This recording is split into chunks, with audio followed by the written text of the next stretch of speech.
When it comes to the foreign policy of JFK, the high point and the low point is the same thing: Cuba.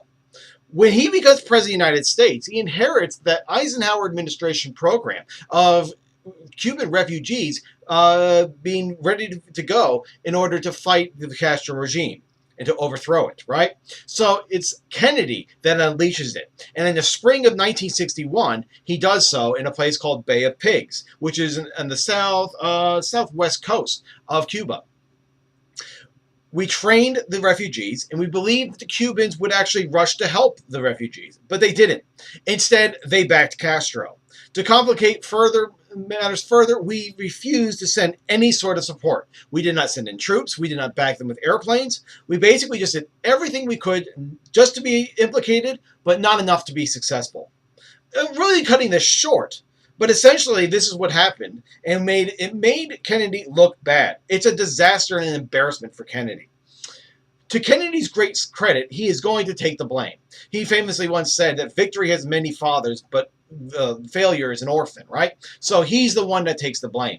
And I think by the time you get into the next year and getting into, when you start looking into the re-election season, this Cuban, the Bay of Pigs invasion fiasco really is, I think, pretty much ignored. Particularly because of the fact that he's going to follow it up with this resounding success in Cuba. Think about it. In 1962, the Soviet Union is going to start arming the Cubans with nuclear missiles. Now, when you look at, what is the Soviet Union thinking? The Khrushchev is looking at the situation. He's going, aha, I have them. First of all, you have to remember that Khrushchev had a son who, if he survived World War II, he would have been Kennedy's age. It's very hard to be fearful of somebody that could be your kid. Okay, right now it's 2018. I have a 5 and 3-year-old. I don't really fear them that much in terms, I don't fear that they're going to do me any bodily harm intentionally, right? And I think Khrushchev looked at Kennedy and saw this kid and thought, this is just a kid. And he's, he could have been my son. I'm not really that scared of him. On top of that, you have the blunder in Cuba. So now he's got egg on his face, right? So he's looking at Kennedy. Kennedy just got tested and he failed big time, right? So Khrushchev decides to roll the dice, and he decides to put nuclear weapons inside Cuba.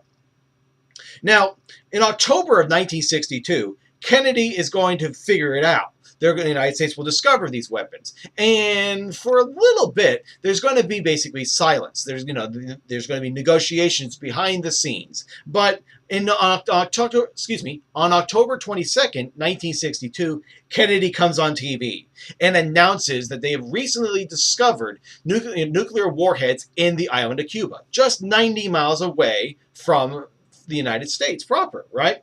So Kennedy is going to announce to the nation of what his plan is going to be.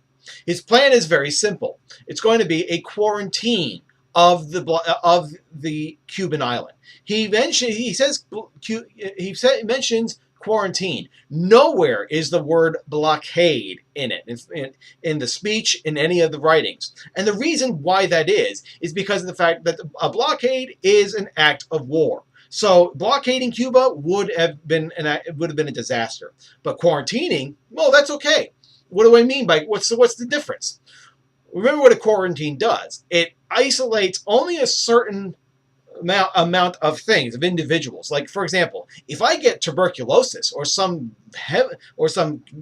virulent communicable disease, I get quarantined. I get sent into a bubble, right? We quarantine off these people. Not everybody, but just the sick people. Well, that's exactly what's happening here. Any ship that arrives that's going towards Cuba is going to be inspected. And if it's found to have nuclear weapons on board, it's going to be told to turn around and go back.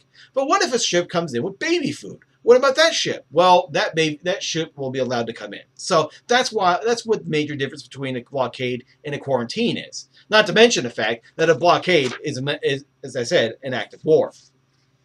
So he demands a removal of the missiles. Now, behind the scenes, there's going to be deals being made. And eventually what's going to happen is there's going to be a deal made between the United States and the Soviet Union. What's the deal? Well, the Soviet Union is going to take out the missiles from Cuba, And at some point after that, the United States is going to remove missiles out of Turkey because after all, Khrushchev's going, wait a second, you don't like my missiles 90 miles away from your border? Well, guess what? You've got missiles pointed at me in Turkey, and they're right on my border. So, we need to deal with this. And so they agree to this. They also agree in 1963 to sign the Nuclear Test Ban Treaty. What this does is it does not allow above ground nuclear testing. All right, because after all, if you're blowing up nukes like it's 4th of July, that's going to raise some tensions, don't you think? Because each side's going to want to get a bigger nuke, bigger and bigger and bigger, right? So rather, we're going to stop above ground testing of nuclear bombs, and of course, there's going to be environmental factors going on involved here as well. Rather, what's going to happen is you're going to see that all nuclear testing is going to be below ground. All those nuclear bombs that we've been hearing about over in North Korea and them exploding it, they've been having a below ground, not above. So Kennedy makes mistakes at first with Cuba, but then has a major success and gets on better footing in Cuba by 1962. This is perfectly timed because when we get to 1963, he has to start thinking about re-election, right? And it's this effort to be re-elected. The re-election campaign is going to kick off a year before Election Day, and in fact, it's going to start pretty much in Texas.